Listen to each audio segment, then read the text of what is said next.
அடுத்தாக பாத்தீங்கன்னா சுனாமியால் பாதிக்கப்பட்டவர்களுக்கு வீடு கட்டி கொடுத்தாங்க. 21 வருஷமா இது வரைக்கும் பட்டா வழங்கல. ஏன்னா அந்த பட்டா வழங்காத கடலூர் மாவட்டத்துல தேவனாம்பட்டினம், சோனகுப்பம், சிங்காரத்துக்குலாம் வீடு கட்டி கொடுத்தா இது வரைக்கும் பட்டா வழங்கல. அந்த சுனாமி நகரம் இருந்து அந்த 3 கிலோமீட்டருக்கு இன்னாண்ட ஆத்துக்கு இன்னாண்ட கட்டி கொடுத்து இது வரைக்கும் பாலம் வரல.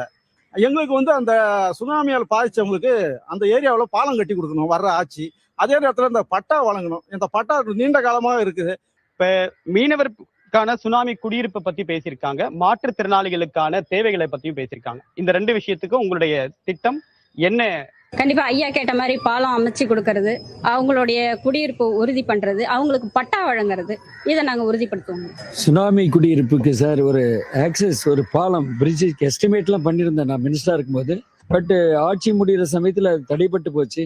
அந்த பாலம் ஆக்சஸ் சுனாமி குடியிருப்பு டு கடலூர் ஓட்டி பகுதிக்கு உண்டான இந்த சிங்காரத்தோப்பு பகுதிக்கு உண்டான அந்த பாலம் கட்டி கொடுத்து உண்டான முயற்சியை மேற்கொள்வேன். தென் மீன்பிடி இறங்குதளம் போட்டிருக்கோம் 100 கோடி ரூபாயில். டில் அது ஒன்றும் ஓப்பன் பண்ணல, அப்படியே கிடக்குது. அதை எக்ஸாமின் பண்ணி மறு ஆய்வு பண்ணி அதை கொண்டு வரதுக்குள்ள நடவடிக்கை மேற்கொள்வேன். மாற்றுத்திறனாளி கேட்டாங்க, 2000 பேர் வேலை வாய்ப்பு வேணும்னு கேட்டாங்க.